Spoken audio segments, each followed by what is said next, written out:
Selamat datang kembali di channel Bornet Trader. Di video kali ini saya akan menganalisa untuk perkembangan pergerakan saham-saham dari sektor consumer good. Pertama, INDF yang ditutup di harga 7.650 menguat 1,6%. Asing net buy. Kalau dilihat dari broker semuanya, INDF akumulasi. Langsung saja ke teknikannya, INDF cukup bagus, ada big akumulasi juga, dan Bapak Ibu lihat yang akumulasi itu ada JP, RX, KZ ya, JP 52 miliar, RX 13 miliar, KZ 5 miliar. Dan juga biasanya kalau indeks itu tertekan karena bukan fundamental, karena bukan ekonomi, karena sentimen dari luar, biasanya saham-saham consumer good itu bertahan dan bahkan bisa rebound biasanya. Tapi ada saham consumer good yang lain juga turun ya. Jadi saham ini bagus, yang penting ini aja Bapak Ibu kuncinya. Jangan jebol 7.300. Kenapa? Karena Bapak Ibu juga perlu lihat di atas itu ada pola head and shoulder. Mana polanya ini? Nah, neckline-nya ini ada di 7.300, 7.400 jebol ke bawah. Tapi gimana pandangannya? Kalau pandangan saya lebih cenderungan ke atas. Ya. INDF peluang besar akan kembali tahun ini ya, menguji area 8.300 8.400. Itu untuk INDF. Itu aja dulu untuk INDF. Menarik nggak? Masih oke lah. Ya, yang trading hati-hati kalau dari jebol 7.400. Neckline-nya minggu ini harusnya ditembus 7.800. Resistennya maksudnya. Dengan arah target 8.200. Untuk INDF. Coba lihat time frame weekly-nya. Weekly-nya koreksi biasa ya. Gak masalah lah ya, masih aman. Volume juga besar minggu ini. Ada peluang rebound minggu depan. INDF, itu aja. Lanjut. ICBP yang ditutup di harga 11.375 menguat 3,8%. Asing net buy. Kalau dilihat buka resminya, ICBP ada sedikit distribusi. ICBP small distribusi, tapi nggak masalah. ICBP kuncinya ya, kuncinya jangan sampai, kalau ICBP ini bisa trading pendek juga. Kuncinya jangan jebol 11.000. Kalau sampai tutup di bawah 11.000 don't trade, out aja. Dari harga sekarang ya lumayan dalam 5% cut loss. Tapi kalau jalan minggu depan atau di bulan Februari sampai Maret itu ada potensi arah 12.000-an ya. Kalau dilihat juga dia akan bagi dividen kapan nih? Agustus ya, biasa bagi dividen Juli. Jadi masih lama. Tapi bagusnya ICBP itu sudah all time high. Harusnya ICBP masih ke atas. Ya, masih akan uptrend. Ini potensi besar 2-3 minggu kemarin itu swing low. Targetnya ya swing atas lagi. All time high-nya. Targetnya ya. Kita nggak tahu kapan. Tapi yang pastinya bagus. Daily-nya juga bagus. Potensi besar minggu kemarin itu swing low juga. Neckline-nya turunin aja. Neckline daily-nya tuh ada di 11.500-an. Tembus minggu depan sangat mungkin 13.000.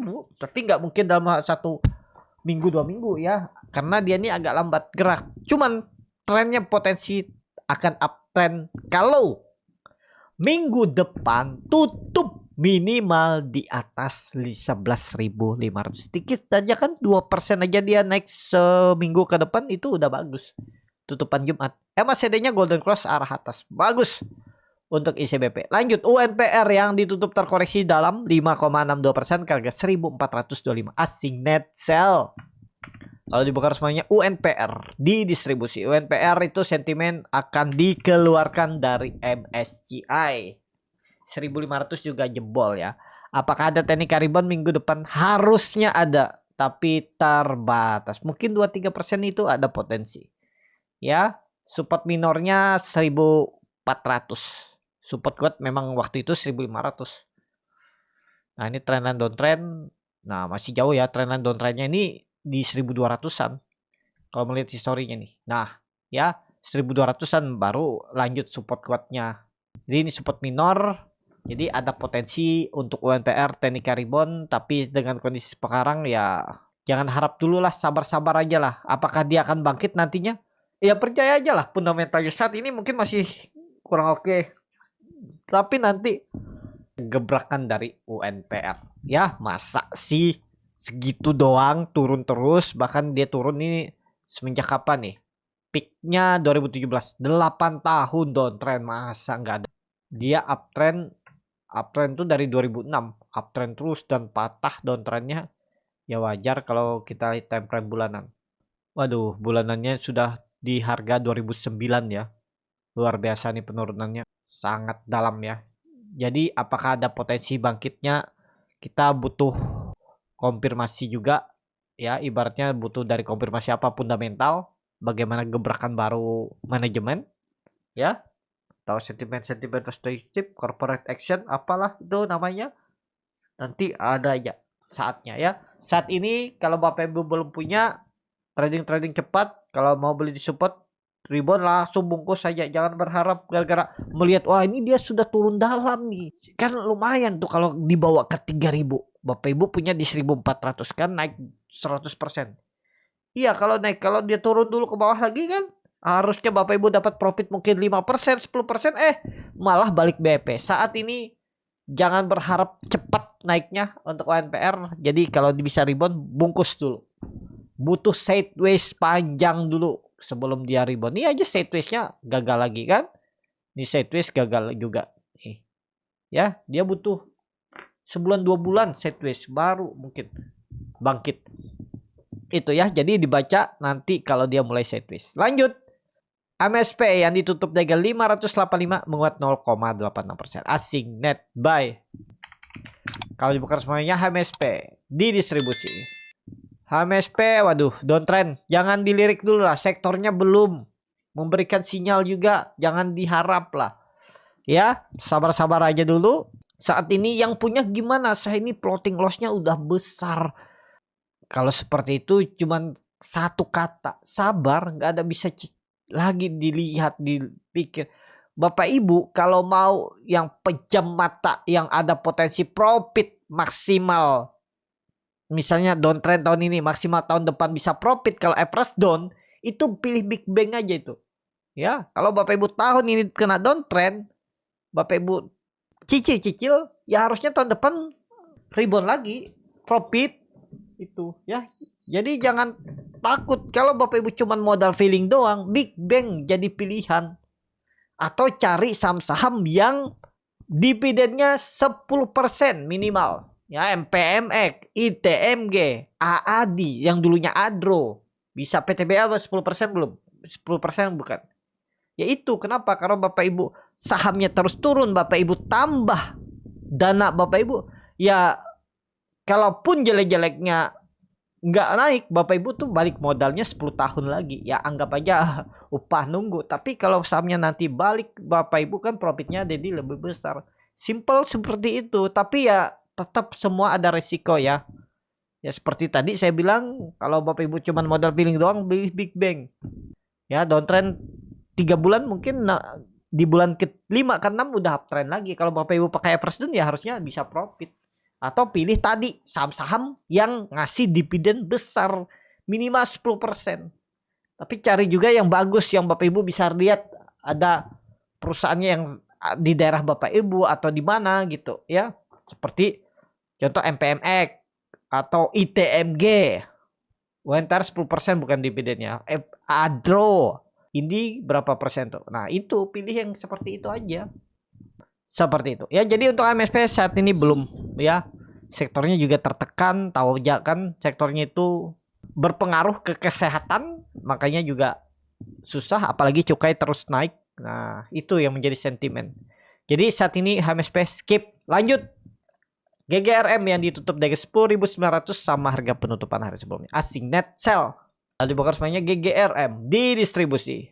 GGRM, aduh, teknik rebound sih bisa, tapi nggak tinggi ya. Bapak Ibu jangan harap tinggi-tinggi dulu. Kalau dikasih 3,5% saat ini itu udah bagus. Ya, main pendek aja. Jangan berharap profit lebar-lebar dulu saat ini. Kecuali Bapak Ibu trading di saham-saham high risk. Ya bisa aja profit lebar. Tapi kalau saham-saham seperti ini susah untuk profit lebar dalam waktu cepat. Ya, potensi rebound nggak? Rebound. Ya 11. Potensi rebound nggak? Potensi rebound tapi terbatas. Doji-nya ini harusnya sih rebound. Doji hari Jumat harusnya rebound. Coba lihat time frame weekly-nya. Weekly-nya volume besar.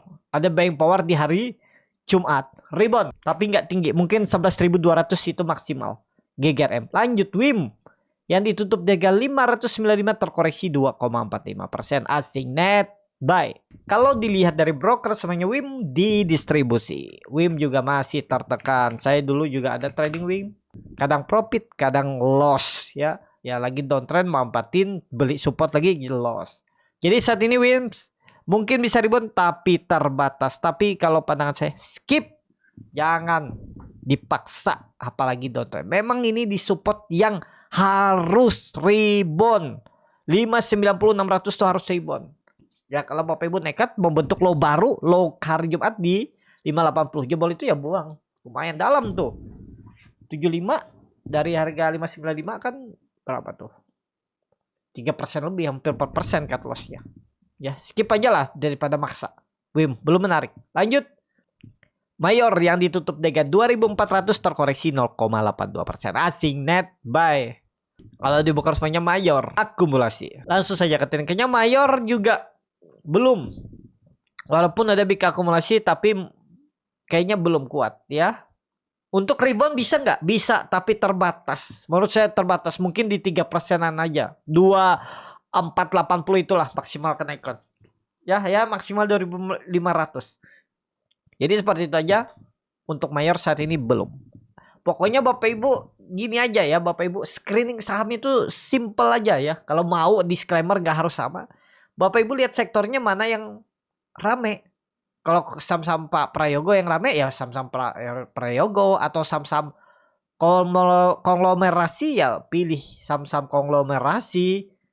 Kalau misalnya Bapak Ibu mau incar saham-saham consumer good, lihat yang uptrend, jangan yang downtrend. Lihat yang uptrend, INDF, grup Indofood aja yang uptrend, selebihnya kan downtrend. Ya jangan Cleo, cuma Cleo sudah tinggi. Ya gitu-gitu aja. Jangan cari kalau lagi kondisi seperti ini. Kalau yang main misalnya saham-saham sektor komoditas, saham-saham konglo, kalau Bapak Ibu tertarik dengan saham-saham sektor lain, cari yang uptrend, jangan yang downtrend. Karena sentimennya belum ke situ. Percuma Bapak Ibu akan diiris lagi pelan-pelan. Nah, yang uptrend mungkin bisa naik, bisa melawan, tapi nggak banyak. Seperti ya saham-saham consumer good kan yang naiknya cuman INDF, ICBP, Cleo tuh udah naik lebih dulu. Nah seperti itu ya, cari yang uptrend. Nah, itu ya untuk Mayor saat ini belum, tapi bisa rebound, bisa rebound minggu depan. Tapi kemungkinan besar nggak tinggi. Lanjut. Cleo yang ditutup dengan 1435 terkoreksi 0,34%. Asing net sell. Kalau dibuka resminya Cleo akumulasi tipis. Cleo saat ini masih sideways, tapi hati-hati. Kenapa? Karena sektornya juga masih tertekan ya. Dan juga Cleo ini kita lihat dia naik dari 500, dari 450 udah naik sangat tinggi nih.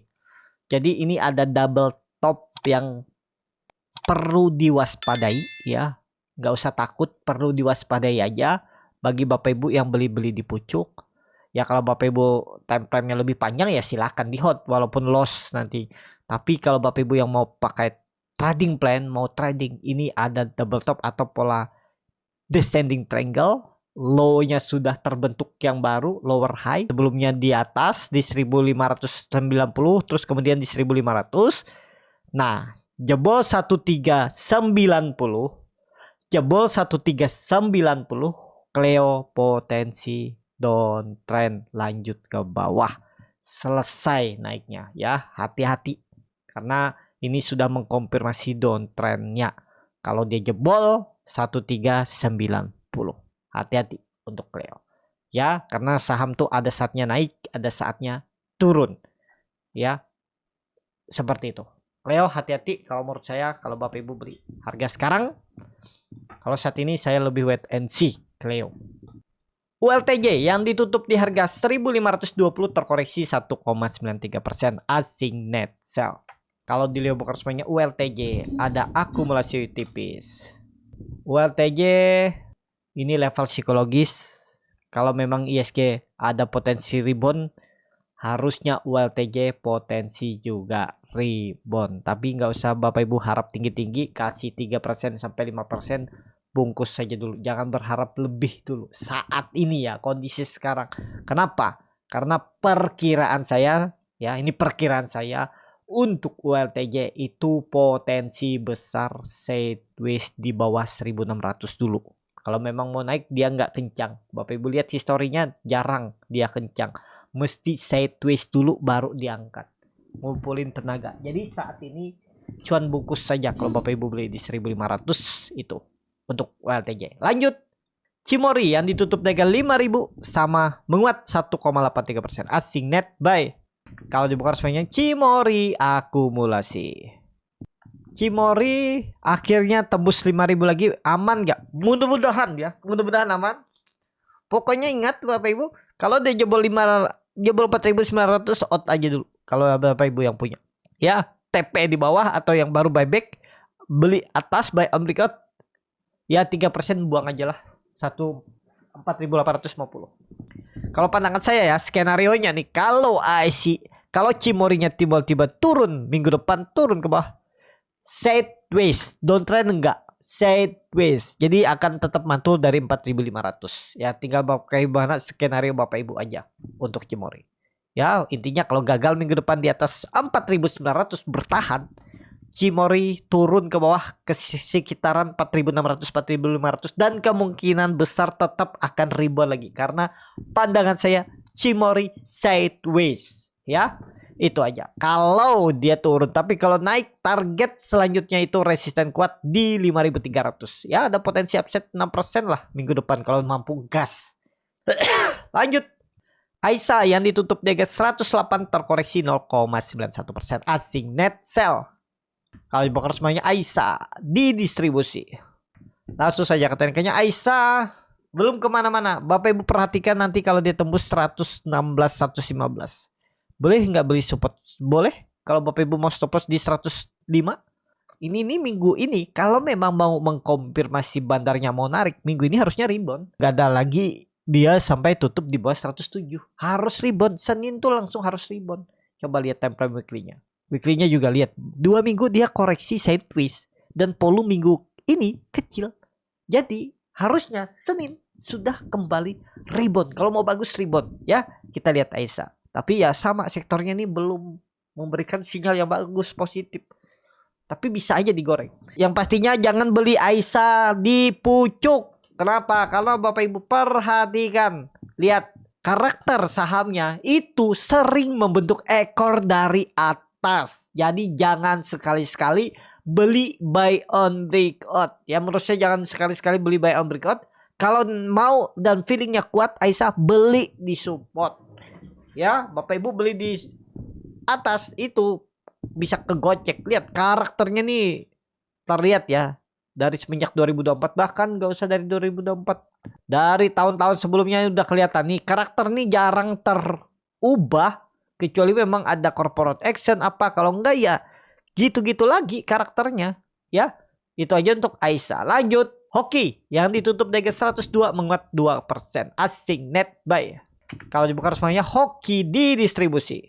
Hoki belum nih. Sama Hoki ini jangan beli saat hijau. Kalau mau beli di support. Nah ini dia di support nih. Risknya kecil. Volume juga meningkat. Tapi Bapak Ibu lihat volume kemarin tuh big distribusi. Jadi markup ditarik naik jualan. Tapi kalau Bapak Ibu masih yakin atau sudah kebeli 97 jebol itu buang aja. Udah gagal untuk Hoki. Saham terakhir Nasi yang ditutup dari 73 terkoreksi 1,35%. Asing, gak ada jual beli. Kalau dibuka semuanya nasi akumulasi. Nasi belum. Nasi di bawah 80 belum. Ya, tunggu di atas 80 aja. Tadi bilang Bornet Trader belinya di support aja. Seperti ini. Kalau menurut saya jangan beli di support ya. Tapi kalau nekat silakan. Kuncinya seperti nasi ini seperti ini aja skenarionya Bapak Ibu kalau minat ya. Tutup di atas 80 baru beli. Jangan pas buy on breakout beli. Ya kalau dia tutup di atas 80 tapi tutupnya di 90 di 100 ya jangan beli juga. Misalnya dia tutup di dekat-dekat penutupan tuh di 83, 82, 82, 81 ya bisa Bapak Ibu pertimbangkan beli. Kalau tutupannya di 88, 90 ya jangan juga beli jauh dari support. Ya, seperti itu. Kalau beli di support sekarang boleh nggak? Kalau menurut saya kurang, agak rawan. Mending jangan dulu lah. Beli kalau dia tutup di atas 80. Tapi pas deket-deket lah, jangan sampai jauh dari 80. Untuk nasi. Cukup sampai di sini video kali ini. Terima kasih untuk Bapak Ibu dan teman-teman yang sudah menonton video ini sampai selesai.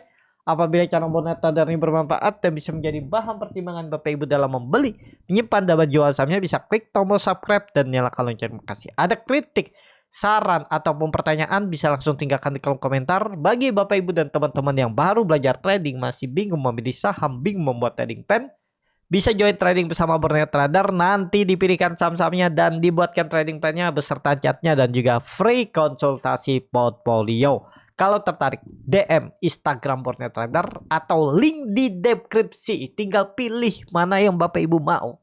Sampai ketemu, tetap semangat. Semoga bisa terus cuan.